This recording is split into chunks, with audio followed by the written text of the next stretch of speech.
Salut, c'est Wolof à l'appareil. Aujourd'hui, petite vidéo astuce de rue. Ça rentre dans l'astuce de rue, ça pourrait rentrer dans d'autres catégories, mais on va la mettre dans astuce de rue par rapport à la main faible. On me pose très souvent la question de pourquoi j'ai la main quand je fais par exemple du tir et que je suis au stand et que je fais du tir avec une arme de poing. Pourquoi est-ce que j'ai la main en protec, la main faible en protec? Et aussi, on le voit quand je fais des tests de couteau ou que Tony fait des tests couteau. On va avoir, Tony aime bien avoir la main ouverte, moi j'aime bien avoir la main fermée, on en reparlera. Mais on fait donc des tests avec cette main faible sur la poitrine. Et donc, on va appeler ça la main en protec. Donc, comme on vient de le voir, ce qui est très intéressant avec cette mécanique, c'est qu'elle va s'appliquer à n'importe quel rôle que nous allons jouer ici et avec n'importe quel outil. On vient de parler de l'arme de poing, je vais venir ici en protec, peut-être faire un zip en protec, peu importe. Mais tout de suite, je dégaine mon arme de poing et je vais être en protec ici avec ma main faible le plus rapidement possible. Si je dois, par exemple, déployer un couteau, je vais venir déployer mon couteau et je vais, pareil, être ici en protec. Dans les deux cas, que ce soit le couteau ou l'arme, cet outil va être entre moi et le bâtard. Donc, les deux mécaniques, en fait, sont exactement les mêmes, que ce soit un couteau que je viens de déployer ou que ce soit l'arme de poing que je viens déployer, je suis tout de suite avec cette main en protec. Si je prends un autre outil, par exemple un point US, ça va être exactement la même chose. Je vais venir ici avec ma main en protec. Et donc, on voit que ça s'applique à une multitude d'outils. Et c'est ça qui est très intéressant parce qu'on reste consistant avec notre main faible. Donc, il y a deux gros points à cette histoire de protec. Le premier point, c'est qu'on va savoir où est notre main. Si on regarde, par exemple, toute la catégorie de mecs un peu fanfan la tulipe, qui font de l'escrime et ainsi de suite. Et d'ailleurs, les Français sont très très bons en épée, en escrime et ainsi de suite. Et qu'on regarde depuis la nuit des temps jusqu'à les Jeux Olympiques aujourd'hui, ces personnes-là, ces fanfans la tulipe, vont avoir la main sur la hanche, la main derrière. Bref, ils vont savoir où est leur main et elle est définitivement pas devant eux. Ce serait quand même un petit peu triste d'avoir la main devant si je suis avec un couteau ou une arme, peu importe. Et donc, on le retrouve avec l'équipe Fanfan la Tulipe où on voit que effectivement depuis la nuit des temps, cette main faible a sa place. On lui a donné une place et comme ça, l'utilisateur sait où est sa main. On a vu passer récemment une vidéo machette sur Instagram, donc deux mecs qui se fritent à la machette, assez violent. Et donc, les deux hommes sont sur des machettes. Et bien évidemment, vu qu'ils n'ont pas leurs mains en protec, encore une fois, que ce soit main ouverte ou main fermée, peu importe, et qui viennent angle 1, angle 2, voilà, des choses comme ça, on les voit en fait se battre avec la main faible qui n'a pas de place. Et qu'est-ce qui se passe? Au bout du deuxième coup de machette, il y en a un qui perd la main. Normal, évident, parce que si je commence à me battre à la machette et que je présente un membre avec les doigts, les petits doigts et les petites mimines, ça va dégager très très vite. Donc cette vidéo est très intéressante parce que il y a aujourd'hui énormément de méthodes comme par exemple Libre Fighting où on est ici toujours sur des méthodes avec peut-être une main au visage, les mains dans les doigts dans les yeux, des conneries comme ça. Et c'est vrai que ça peut passer en zonzon quand je veux éliminer un mec et qu'il a le dos tourné, qu'il ne me regarde pas. Effectivement, je vais pouvoir... Et surtout qu'il n'a pas de couteau, qu'il n'a pas d'arme, qu'il n'a pas de machette avec lui. Effectivement, ce type de dynamique va peut-être passer. Mais dans la réalité des choses, cette vidéo machette représente bien un petit peu cette réalité de terrain que effectivement, si on commence à donner notre main faible à l'ennemi et que l'ennemi a une machette de 18 pouces, la main va la dégager comme on le voit sur la vidéo, il a été obligé de venir ramasser sa main, de la mettre dans la poche et de partir. Donc ça, c'est vraiment le premier point. Le premier point, c'est que on va être consistant ici. Peu importe l'outil qu'on va choisir, que ce soit un journal roulé, que ce soit un point US, une arme à feu, un couteau, une machette, un bout de bois, peu importe, je vais savoir en tant qu'utilisateur où est ma main. Donc, première chose, on sait où est notre main. Deuxième chose, la Protec. La Protec, c'est un sujet très intéressant parce que nous avons bien évidemment des organes vitaux et on s'aperçoit que généralement, quand on va commencer par les bastons, on va voir les épaules se relever. Tout à fait normal, je vais venir protéger mes carotides ici. Et donc, c'est pour ça que tout de suite, on va voir les épaules monter pour protéger nos carotides. On peut protéger aussi le cœur et les poumons, par exemple, avec notre main en Protec.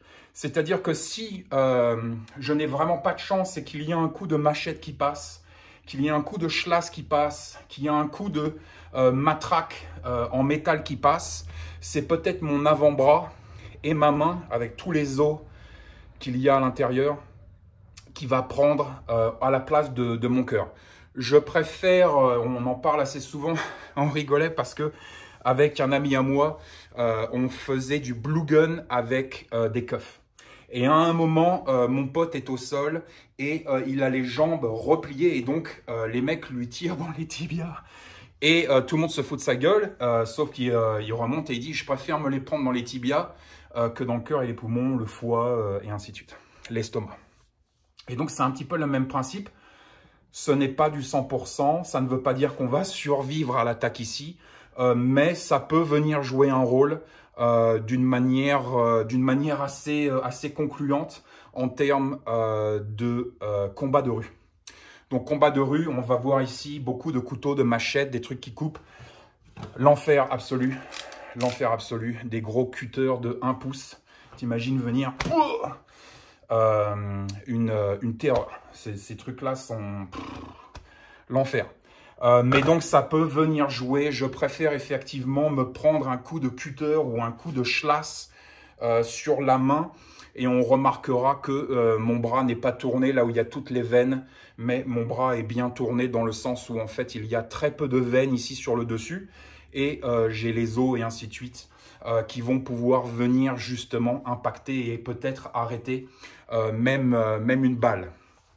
Donc, c'est un petit peu les deux gros éléments de cette main faible et de cette main en Protec. Le premier élément, c'est qu'on va savoir où est notre main. Si je dégaine mon arme à feu et que je commence à faire de la merde parce que je suis sous stress, parce que je suis au contact, on ne le montre jamais, mais des fois on est au contact avec l'arme. Si je commence à passer ma main faible devant mon canon, ce qui est fort possible avec des armes de poing, vu qu'elles sont toutes petites, je l'ai déjà vu dans des scénarios de stress en force en force. Les mecs attrapent les flingues comme ça. C'est un petit peu dommage. Bien évidemment, le réflexe toujours d'attraper l'adversaire. Donc j'attrape l'adversaire, j'ai toujours une arme dans les mains, je tire pas, qu'est-ce qui se passe ? C'est là le gros problème du Jiu-Jitsu. Le Jiu-Jitsu ne prend pas en compte cet outil-là. Et donc, il y a énormément de problèmes logistiques avec une arme à feu. Et donc, pour éviter tout ça, pour éviter de se tromper, pour éviter de, sous l'adrénaline, tout ce qui se passe, je vais automatiquement entraîner mon cerveau à chaque fois qu'une arme est sortie, encore une fois, que ce soit un point US, un schlass, un push ou un flingue, directement, je vais avoir ma main en Protec. Je sais où est ma main, elle ne peut pas venir me gêner, peu importe ce que je fais. J'ai une main de libre si je dois pousser un gosse, ouvrir une porte, peu importe. Mais au moins, je sais où est ma main. Et ça, c'est quelque chose de très important et très intéressant pour nous, surtout en termes de combat de rue. Et le deuxième, donc, c'est la Protec, qui n'est vraiment pas à négliger, surtout au contact dans la rue. Les petites lames, les petits couteaux, les tournevis, toutes ces choses-là, je préfère me les prendre dans l'avant-bras, plutôt que de les prendre directement dans la cage thoracique. Donc, Mettez ça bout à bout. C'est très intéressant, encore une fois, cette vidéo machette qui vient de sortir, parce que ça remet un petit peu en cause certaines techniques et certaines méthodes, surtout à l'arme blanche. C'est vrai que c'est tout de suite beaucoup plus facile d'éliminer un adversaire quand nous on a l'arme et que l'adversaire ne l'a pas, ce qui est le cas de Bob. Mais dès que l'adversaire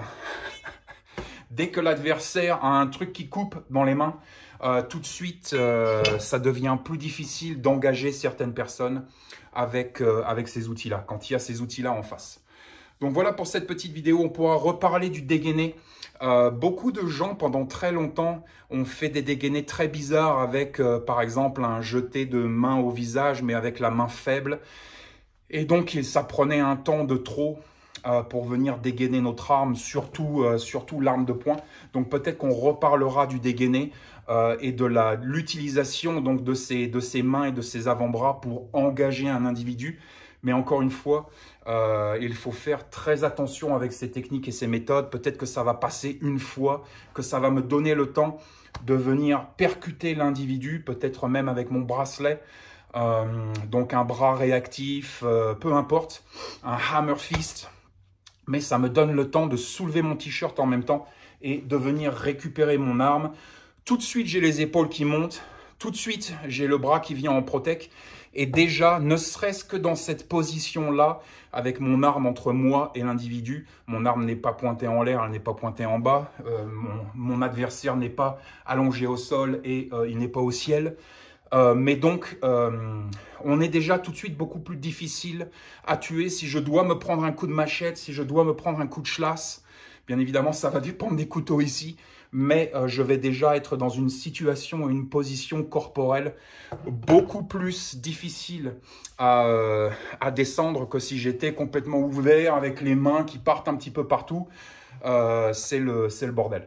Donc voilà pour cette petite vidéo. Stay safe.